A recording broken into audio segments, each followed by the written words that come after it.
علم ایک بہت ہی پاکیزہ چیز ہے، چاہے وہ دنیا کا علم ہو یا وہ آخرت کا علم ہو، دونوں علوم یہ بڑے پاکیزہ علوم ہوتے ہیں جس سے مقصد ہوتا ہے انسانیت کی خدمت، جس سے مقصد ہوتا ہے آج جس شخصیت کے استقبال کا ہم کو شرف حاصل ہو رہا ہے وہ شخصیت نمونہ سلف، عارف باللہ، علم و معرفت کی جامع شخصیت حضرت اقدس مفتی شعیب اللہ خان صاحب مفتاحی دامت برکاتہم ہے۔ حضرت والا حضرت فقیہ الاسلام حضرت مفتی مظفر حسین صاحب نور اللہ برقدہ کے خلیفہ ہیں۔ حضرت مفتی صاحب دامت برکاتہم مؤسس و بانی مسیح العلوم بنگلور، یہ تعلیمی، تربیتی، علمی اور تحقیقی ادارہ ہے جو حضرت والا کے سوز و ساز کا غماز اور ان کی تب و تاب جاویدانہ کا مظہر ہے۔ مجھے آج سے تقریباً 18 سال پہلے اس ادارے میں حاضری کا شرف حاصل ہوا اور حضرت والا دامت برکاتہم سے ملاقات، آپ کی ضیافت، آپ کی کرم گستری اور آپ کی علمی شخصیت سے کچھ دیر استفادہ کرنے کی توفیق ملی تھی۔ آج حقیقت یہ ہے کہ ہم جس شخصیت کا یہاں استقبال کر رہے ہیں اور اسے استفادے کے لیے یہاں پر جمع ہیں وہ مختلف ملی، سماجی، علمی تنظیموں اور اداروں کے سرپرست ہیں، بہت سی علمی کتابوں کے مصنف ہیں۔ خانقاہ نعمانیہ کے احاطے میں چلنے والے بعض اداروں میں حضرت والا کی ایک تصنیف نفحات العبیر فی مہمات التفسیر داخل نصاب ہے۔ تعلیم و تربیت کے میدان ہوں یا اصلاح و دعوت کی سرگرمیاں، سماجی و ملی خدمات ہوں یا تحقیق و تصنیف کے میدان، یہ سب حضرت والا دامت برکاتہم العالیہ کی ذرّی خدمات کے گواہ ہیں۔ آج حضرت والا یہاں تشریف فرما ہے، ہم ان کا استقبال کرتے ہیں اور تہنیت کے پھول پیش کرتے ہیں۔ آپ آئے تو بہاروں نے لٹائی خوشبو، آپ آئے تو بہاروں نے لٹائی خوشبو، پھول تو پھول کانٹوں سے بھی آئی خوشبو۔ اب ہم بلا کسی تاخیر بصد ادب حضرت والا سے التماس کرتے ہیں کہ اس موقع پر اپنے قیمتی کلمات سے ہم سب کو مستفید فرمائیں۔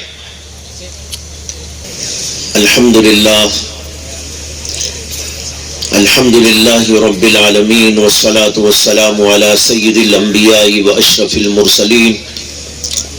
وعلی آلہ وصحبہ اجمعین ومن تبعهم بإحسان في كل زمان ومكان إلى يوم الدين، أما بعد، فأعوذ بالله من الشيطان الرجيم، بسم الله الرحمن الرحيم، اقرأ باسم ربك الذي خلق، خلق الإنسان من علق، اقرأ وربك الأكرم الذي علم بالقلم، علم الانسان ما لم يعلم، صدق اللہ مولانا العظیم۔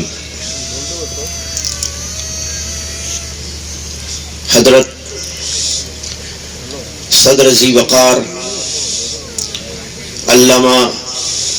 مفکر اسلام حضرت مولانا خلیل الرحمن صاحب سجاد نعمانی دامت برکاتہم، حضرات علماء اعظام، اساتذہ کرام اور خواتین و حضرات، اس ادارے میں آنے کا بہت طویل عرصے سے ارادہ تھا، خواہش تھی، تمنا اور آرزو تھی، لیکن مختلف وجوہات کی بنا پر اس خواہش کو بہت دیر تک میں پورا نہیں کر سکا، لیکن آج اللہ تعالیٰ نے موقع عطا فرمایا اور اس عظیم الشان اجلاس کے موقع پر حاضری کی، اللہ نے سعادت بخشی، اور یہاں کی جو باتیں سنتا تھا آج اس کو دیکھنے کی اللہ تعالیٰ نے توفیق عطا فرمائی۔ یہاں کے اداروں سے تعارف حاصل ہوا، حضرت کی شخصیت سے تو پہلے ہی سے آگاہ تھا، اور انتہائی آپ کی خدمات اور آپ کی علمی، دعوتی، فکری، مختلف الجہات خدمات سے نہ صرف یہ کہ واقف تھا بلکہ اس کا پورا پورا معترف بھی تھا۔ اللہ تبارک و تعالیٰ نے ایک طویل زمانے سے حضرت سے ملاقاتوں کا اور بالمشافہ مختلف مواقع پر استفادہ کرنے کا موقع عطا فرمایا تھا۔ یہاں پر آنے کے بعد جو اس ادارے کی خدمات اور اس کی نوعیت اور مختلف الجہات اور متنوع قسم کی خدمات سامنے آئی ہیں، ان کو دیکھ کر دل انتہائی باغ باغ ہو گیا۔ اللہ تبارک و تعالی نظر بد سے بچائے اور مزید خوب خوب اللہ تعالیٰ ترقیات عطا فرمائے۔ بزرگان محترم، اس موقع پر دو چار باتیں عرض کرنے کی کوشش کروں گا۔ سب سے پہلی بات تو یہ ہے کہ اللہ تبارک و تعالیٰ نے قرآن مجید کے اندر فرمایا، اقرأ باسم ربک الذی خلق خلق الانسان من علق۔ یہ آیت سب سے پہلی آیت ہے، یہ آیات سب سے پہلی وہ آیات ہیں جو نبی اکرم محمد الرسول اللہ صلی اللہ علیہ وسلم پر نازل ہوئی۔ ہم سب جانتے ہیں کہ نبی اکرم صلی اللہ علیہ وسلم امی تھے، ماحول امیوں کا تھا، دور دور تک پڑھنے کا، پڑھانے کا، اسکول کا، کالج کا یا اور کسی تربیتی دانشگاہ کا وہاں کوئی تصور نہ تھا، لیکن اللہ تبارک و تعالیٰ نے سب سے پہلی وحی نازل فرمائی تو اس کا سب سے پہلا لفظ اللہ نے فرمایا اقرا۔ اس سے یہ اندازہ ہوتا ہے کہ ہمارا دین پڑھنے کا ہے، پڑھانے کا ہے، تحقیق کا ہے، قلم و کرتاس کا ہے۔ اس لیے اللہ تبارک و تعالیٰ نے اس پہلی ہی وحی کے اندر پڑھنے کا، قلم و کرتاس کا بھی ذکر فرما دیا ہے۔ لیکن اس کے اندر ایک بات بہت ہی خصوصیت کے ساتھ نوٹ کرنے کی اور غور کرنے کی یہ ہے کہ اللہ تبارک و تعالیٰ نے فرمایا اقرا باسم ربک۔ صرف پڑھنے کا حکم نہیں دیا گیا بلکہ پڑھنے کے ساتھ یہ کہا گیا کہ اللہ کے نام کے ساتھ میں پڑھو۔ بزرگوں نے فرمایا، مفسرین نے لکھا، دانشوران قوم و ملت نے اس بات پر غور و فکر کیا تو اس سے بات سمجھ میں آئی کہ صرف پڑھنے سے کام نہیں چلتا جب تک کہ پڑھنے کا رشتہ اللہ سے قائم نہ ہو جائے، دین سے قائم نہ ہو جائے۔ اسے اللہ تعالیٰ نے سب سے پہلی ہی وحی کے اندر یہ معجزانہ الفاظ استعمال فرمائے، اقرا باسم ربک الذی خلق۔ کیا پڑھو اللہ نے یہ تو نہیں بتایا، ہر چیز پڑھی جا سکتی ہے جو پڑھنے کے قابل ہو، جو نفع بخش ہو، مفید ہو۔ دینی اعتبار سے جو مفید ہے وہ تو ہے ہی، دنیاوی اعتبار سے بھی جو مفید علوم ہے اس کو پڑھنے کا اس کے اندر حکم موجود ہے۔ پڑھو، لیکن ایک بات کو فراموش نہ کرو کہ اللہ کو بھول کر نہیں، اللہ کو یاد رکھتے ہوئے پڑھو۔ یہاں آیا، یہاں کا ماحول دیکھا، یہاں کی مختلف الجہات خدمات جن سے متعارف ہونے کا اس وقت موقع ملا، تو میں سوچ رہا تھا کہ میں کیا بات عرض کروں، تو مجھے یہ ذہن میں آیت آئی اور مجھے یہ اندازہ ہوا کہ اسی آیت کا یہ مصداق ہے پورے کا پورا ادارہ۔ اللہ تبارک و تعالیٰ نے پڑھنے کا حکم دیا، سب کچھ پڑھایا جا رہا ہے۔ دینی علم مقدم ہے، دینی علم افضل ترین ہے، دینی علم دنیا اور آخرت دونوں کو بنانے کے لیے ہے۔ اس کے ساتھ دنیاوی علوم جو نافع ہیں، نفع بخش ہیں، قوم و ملت کو جن کی ضرورت ہے، ملک کی ترقی کے لیے جن علوم کی ضرورت ہے، وہ سارے کے سارے علوم پڑھے جا سکتے ہیں، پڑھنے کا حکم دیا گیا ہے۔ لہذا یہاں دیکھنے سے اندازہ ہوا کہ اس آیت کے مطابق یہ دونوں کے دونوں علوم جاری و ساری ہیں اور ترقی کی راہ پر گامزن ہیں۔ دونوں علوم کو لے کر یہاں پر سلسلہ جاری کیا گیا ہے۔ گویا یہ بتایا جا رہا ہے کہ ایک طرف دنیاوی علوم تو دوسری طرف یہاں پر طلباء کے اندر دینی علم اور دینی علوم یہ ان کے اندر پیدا کیے جاتے ہیں اور ان کے دل و دماغ کے اندر ان چیزوں کو آراستہ پیراستہ کیا جاتا ہے۔ اس علم سے بھی اور اس علم سے بھی، دونوں علوم سے ان کو معمور کیا جاتا ہے۔ جب تک یہ علم اللہ کے نام کے ساتھ جڑا رہا، اس وقت تک دنیا کے اندر لوگوں نے نفع دیکھا، بھلائی دیکھی، خوبیاں دیکھی اور اس کے برکات کا مشاہدہ کیا۔ اور جہاں آ کر یہ دنیاوی علوم اللہ کے نام سے الگ کر دیے گئے، سائنس کو الگ کر دیا گیا، ٹیکنالوجی کو الگ کر دیا گیا، میڈیکل سائنس کو الگ کر دیا گیا اور ان سارے علوم کا رشتہ اللہ سے توڑ دیا گیا اور ان علوم ہی کو ترقی دینے کی فکریں کی جاتی رہی، تو نتیجہ یہ ہوا کہ یہ علوم نفع بخش بننے کے بجائے لوگوں کے لیے مضر اور نقصان دہ ہوتے چلے گئے۔ چنانچہ آج دیکھا جا سکتا ہے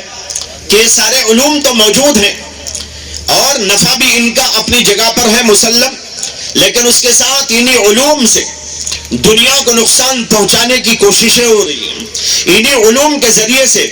انسانیت کی تباہی کے منصوبے تیار کیے جا رہے ہیں اور انہی علوم کو پیش نظر رکھتے ہوئے دنیا کے اندر فساد پھیلایا جا رہا ہے، مختلف ملکوں کو تباہ کرنے کی کوششیں کی جا رہی ہیں۔ یہ بھی سامنے سارے لوگوں کے آشکارا ہے۔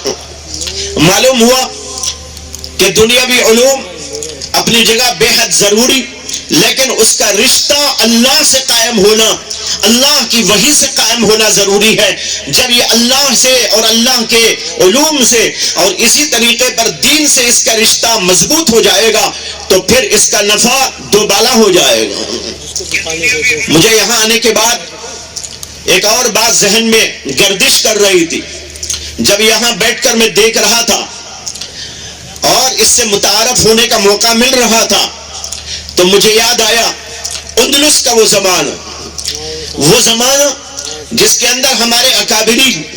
جس میں ہمارے دانشوران، جس میں ہمارے علماء، بڑے بڑے محدثین، حضرات فقہاء کرام، یہ سب کے سب دونوں علوم کے جامع ہوا کرتے تھے۔ یہ بھی تاریخ ہے کہ کسی دور میں یہ دونوں علوم کے لیے الگ الگ ادارے موجود نہیں تھے، بلکہ تمام علوم مدارس کے اندر، جامعات کے اندر، ایک ہی کمپاؤنڈ کے اندر، ایک ہی کیمپس کے اندر پڑھائے جاتے تھے،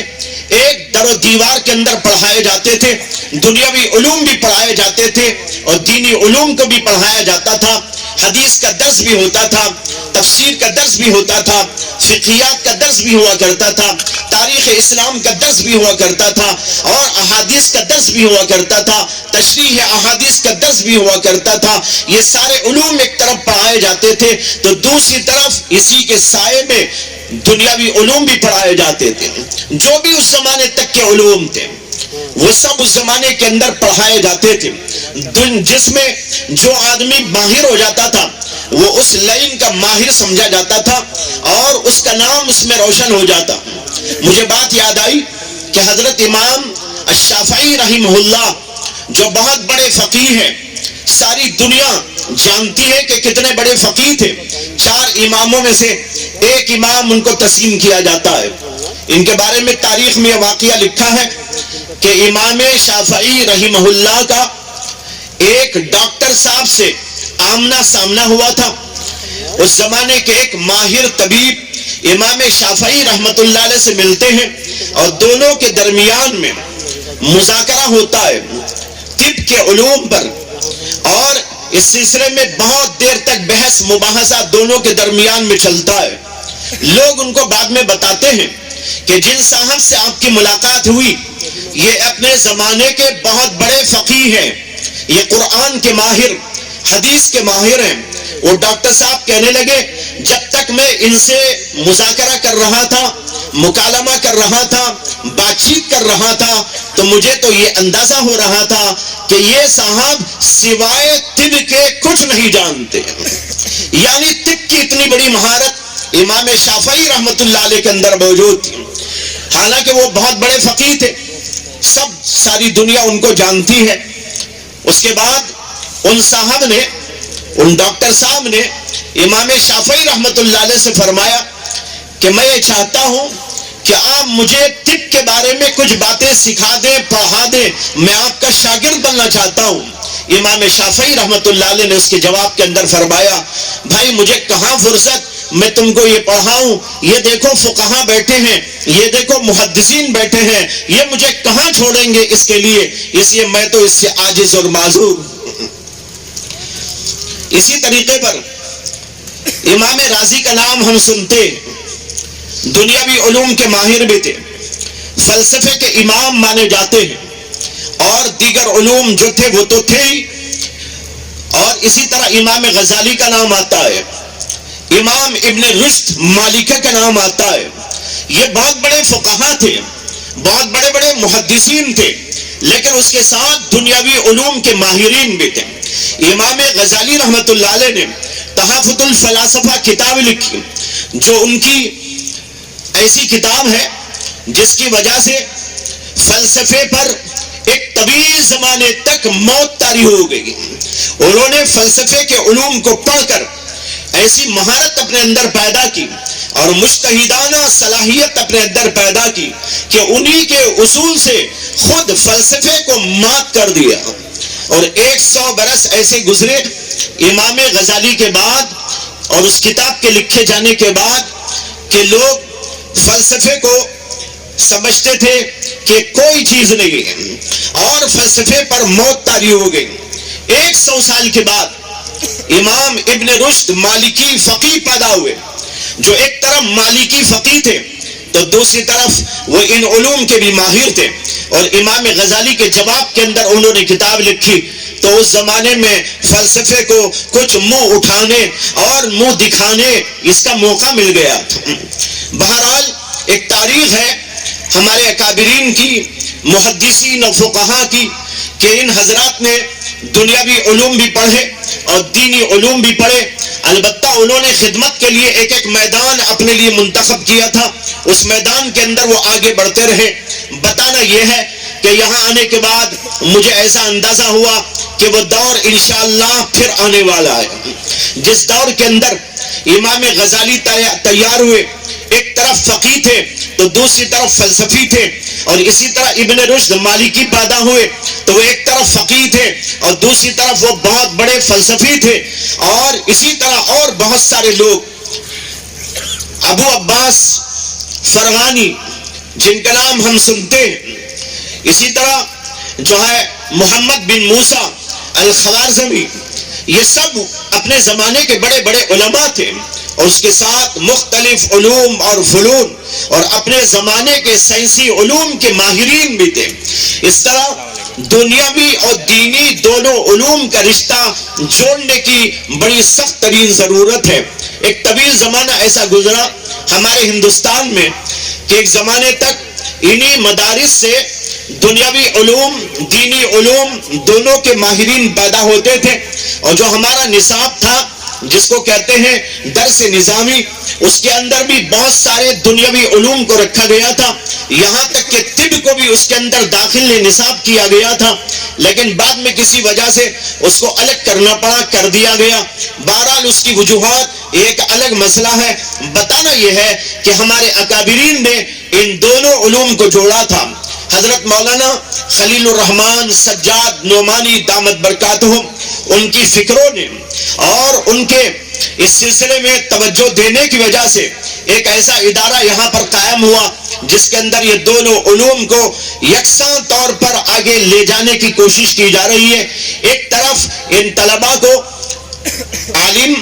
حافظ قرآن، مفتی اور مختلف علوم دینیہ و شرعیہ کا ماہر بنایا جا رہا ہے، تو دوسری طرف ان کو دنیاوی علوم سے اور اصلی علوم سے، ماڈرن علوم سے، اس سے بھی ان کو آراستہ پیراستہ کرنے کی کوششیں کی جا رہی ہیں۔ بات وہی ہے کہ دنیا کے علوم پڑھنے والے تو پڑھ رہے ہیں، لیکن ان کا رشتہ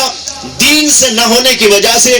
ایک طرف وہ لوگ اپنے حق کے اندر بھی بہت بڑا نقصان کر رہے ہیں، اور دوسری طرف پوری ملت کا بھی اس سے نقصان ہو رہا ہے۔ جیسے کہ میں اشارہ دے چکا ہوں، دنیاوی علوم پڑھنے کے بعد بہت سارے لوگ صرف اپنا مقصد زندگی یہ سمجھتے ہیں کہ ان علوم کے ذریعے سے ہم دنیا کمائیں، اور دنیا کو مقصد بنا لیتے ہیں، پیٹ کو مقصد بنا لیا جاتا ہے۔ حالانکہ علم کا مقصد دنیا نہیں ہے،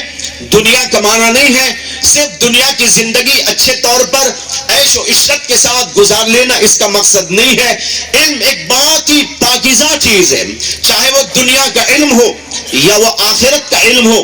دونوں علوم یہ بڑے پاکیزہ علوم ہوتے ہیں، جس سے مقصد ہوتا ہے انسانیت کی خدمت، جس سے مقصد ہوتا ہے لوگوں کے لیے بھلائی کی شکلیں پیدا کرنا۔ ملک کو، ملت کو، انسانیت کو جن امور کی ضرورت ہے، جن چیزوں کی ضرورت ہے، جن شخصیات کی ضرورت ہے، جس قسم کی چیزوں کی ضرورت ہے، ان چیزوں کو لوگوں کے سامنے لانا یہ علم کا اصل مقصد ہوتا ہے۔ لیکن آج علم کا مقصد محض روپیہ، پیسہ، دنیا کمانا اور عیش و عشرت اس کو بنا لیا گیا۔ اس کا نتیجہ یہ ہوا کہ ہر پڑھنے والا جب پڑھ کے آتا ہے تو وہ اس بات کی کوشش میں لگ جاتا ہے کہ میں لوگوں سے کس طرح پیسہ وصول کروں۔ سائنس پڑھنے والا، میڈیکل سائنس پڑھنے والا، ڈاکٹر بننے والا، انجینئر بننے والا، بیرسٹر بننے والا اور علوم و فنون کا ماہر یہ سمجھ کر آتا ہے اور اس کے لیے کام کرتا ہے۔ ایسے ادارے اس بات کی تربیت دیتے ہیں کہ جب بچہ تربیت پائے اپنے علم کے ساتھ، اسے بتایا جاتا ہے کہ علم کا مقصد کیا ہے، اللہ سے اس کو جوڑا جاتا ہے، آخرت سے اس کو جوڑا جاتا ہے، اس کے اندر اخلاص پیدا کیا جاتا ہے، اس کے اندر روحانیت پیدا کی جاتی ہے، اخلاق کا درس اس کو دیا جاتا ہے، ملت سے ہمدردی اور غمخواری کا اس کے اندر جذبہ پیدا کیا جاتا ہے، جس کے نتیجے میں بہترین ڈاکٹر پیدا ہوتے ہیں، بہترین علوم و فنون کے ماہرین پیدا ہوتے ہیں، بہترین بیرسٹر پیدا ہوتے ہیں، اور یہ سب کے سب ملت کی، امت کی، انسانیت کی، ملک کی، ان سب چیزوں کی خدمت کے لیے اپنے آپ کو وقف کر دیتے ہیں۔ ایسے علوم و فنون کے ماہرین کی ضرورت ہے۔ میں یہاں پر آ کر بہت ہی متاثر ہوا، اور حضرت کی شخصیت تو اپنی جگہ مسلمات میں سے ہے، آپ کا علم مسلم، آپ کی فکر مسلم، اور آپ کی جو خدمات ہیں وہ مسلم، اور اس کے ساتھ یہاں یہ بھی معلوم ہوا کہ رحمان فاؤنڈیشن کے ذریعے سے ماشاءاللہ بہت ساری خدمات انجام دی جا رہی ہے، اور لوگوں کو نفع پہنچانے کی مالی اعتبار سے اور طبی اعتبار سے اور مختلف اعتبارات سے اس کی بھی کوششیں جاری ہیں۔ یہ ایک بہت بڑا ایک خدمت کا پہلو ہے، یہ خدمت کا وہ پہلو ہے جس کے بارے میں حدیث میں آتا ہے کہ نبی اکرم صلی اللہ علیہ وسلم جب وہ پہلی وحی پانے کے بعد حضرت خدیجۃ الکبریٰ رضی اللہ تعالی عنہا کے پاس جاتے ہیں، اور آپ گھبرائے ہوئے ہوتے ہیں، اپنی جان پر خوف محسوس کر رہے ہوتے ہیں، اور کہتے ہیں انی خشیت علی نفسی زملونی زملونی۔ تو حضرت خدیجۃ الکبریٰ رضی اللہ تعالی عنہا نے نبی اکرم صلی اللہ علیہ وسلم کو جو تسلی کے الفاظ اس وقت میں فرمائے تھے، اس کے اندر عبادت کا ذکر نہیں ہے، اس کے اندر نماز کا ذکر نہیں ہے، اس کے اندر تلاوت کا ذکر نہیں ہے، اس کے اندر ذکر ہے تو ان خدمات کا ذکر فرمایا۔ حضرت خدیجہ الکبریٰ نے فرمایا تھا، کلا واللہ لا یخزیک اللہ ابدا انک لتصل الرحم وتحمل الکل وتکسب المعدوم وتقری الضعیف وتعین علی نوائب الحق۔ حضرت خدیجہ الکبریٰ نے بتایا کہ آپ کو اللہ ضائع نہیں کرے گا، اللہ آپ کی حفاظت کرے گا، آپ کو گھبرانے کی اور پریشان ہونے کی کوئی ضرورت نہیں ہے، اس لیے کہ آپ تو صلہ رحمی فرماتے ہیں، رشتہ داروں سے بہترین سلوک کرتے ہیں، اور آپ کا ایک کارنامہ یہ بھی ہے وَتَحْمِلُ الْكَلْ، ہینڈی کیپ لوگوں کو اور مختلف اپاہج قسم کے لوگوں کو آپ پالتے ہیں، پوستے ہیں، اور ان کے لیے آپ برداشت کرتے ہیں، ان کے لیے کمائی کرتے ہیں، ان کو کچھ دینے کی کوشش کرتے ہیں، وَتَكْسِبُ الْمَعْدُومَ، اور فقیروں کی امداد اور ان کے لیے آپ کمائی کرتے ہیں، وَتَقْرِي الضَّيْفَ، اور مہمانوں کی مہمانداری فرماتے ہیں، وَتُعِينُ عَلَى نَوَائِبِ الْحَقِّ، اور حوادث اور پریشانیوں کے موقع پر آپ امداد اور تعاون فرماتے رہتے ہیں۔ دیکھیے 5 جملے حضرت خدیجہ الکبریٰ رضی اللہ تعالی عنہا نے بیان فرمائے، ان سارے جملوں کے اندر خدمت خلق، خدمت انسانیت کا ذکر فرمایا گیا ہے۔ اللہ کے نبی علیہ السلام کی شان یہ تھی۔ حضرت مولانا نے یہ سلسلے جاری فرما کر سنت رسول کو زندہ کر دیا، دین کو گویا زندہ فرما دیا، اور ایک بہت اچھی طرح ڈال دی، اور مجھے امید ہے کہ یہاں سے دیکھ دیکھ کر اور مدارس والے بھی سیکھیں گے اور ادارے والے سیکھیں گے، اور دنیا کے علوم پڑھنے والے لوگ بھی یہاں پر آ کر استفادہ کرتے ہوئے اپنے اندر اخلاص، للہیت اور اللہ سے تعلق اور اللہ تبارک و تعالیٰ کی محبت اور انسانیت کی خدمت کا ذوق و شوق اور ملک و ملت کی بھلائی کے لیے کام کرنے کا سلیقہ، یہ سب کچھ یہاں سے سیکھ کر جائیں گے۔ یہی مقصد ہے اس ادارے کا۔ اللہ تعالیٰ سے دعا کرتا ہوں کہ اللہ تبارک و تعالیٰ اس ادارے کو پروان چڑھائے اور اس کے فیوز کو، برکات کو عام سے عام اور پورے عالم کے اندر پھیلائے، اور ہم سب کو اور پوری ملت اسلامیہ کو اس سے مستفید ہونے کی توفیق عطا فرمائے۔ وآخر دعوانا ان الحمد للہ رب العالمین۔ آخر میں ان بچوں کو جن کی دستار بندی عمل میں آئی، بہت سے حفاظ کرام اور اسی طرح علماء اعظام جو اس ادارے میں پڑھ کر فارغ ہوئے ہیں، یہ سارے بچے ہمارے سامنے بیٹھے ہوئے ہیں، ان کے سروں پر ابھی دستار باندھی گئی اور ان کو سند بھی دی گئی۔ یہ بچے بہت ہی مبارکبادی کے قابل ہیں کہ انہوں نے ایک ایسے عظیم الشان ادارے کے اندر آ کر تعلیم حاصل کی، تربیت حاصل کی، اور اپنے دل کو، دماغ کو بنایا، سنوارا، اور سب سے بڑی بات یہ ہے کہ ان کو حضرت مولانا دامت برکاتہم کی صحبت اور آپ کی تربیت میں رہتے ہوئے فیوز و برکات پانے کا موقع ملا۔ یہ بہت ہی خوش نصیب بچے ہیں، میں ان سب کو مبارکباد دیتا ہوں، اور اس کے ساتھ یہ عرض کرنے کی جسارت کرتا ہوں کہ یہاں سے جانے کے بعد آپ اپنی اپنی جگہ پر بہترین ملک و ملت کی خدمت کریں، انسانیت کی خدمت کریں، دین کی خدمت کریں۔ دین تو اصل مقصود ہے، آخرت ہمارا اصل مقصود ہے، لیکن اس دنیا کے اندر جن جن چیزوں کی ضرورت، ان سب چیزوں کو لے کر آخرت کو بنانے کی فکر کریں۔ آج ماحول ایسا بنتا جا رہا ہے کہ لوگوں کو توحید سے ہٹانے کی کوشش ہو رہی ہے، شرک اور کفر کو جو ہے آگے بڑھانے اور اس کی اشاعت کرنے کی فکریں کی جا رہی ہے، مدارس پر بھی پابندی لگانے کی کوششیں ہو رہی ہے، اسکولوں کا حال بے حال اور ابتر ہوتا جا رہا ہے۔ نیو ایجوکیشن پالیسی کو لاگو کر کے لوگوں کو زعفرانی رنگ میں رنگنے کی کوششیں کی جا رہی ہے۔ ایسے موقع پر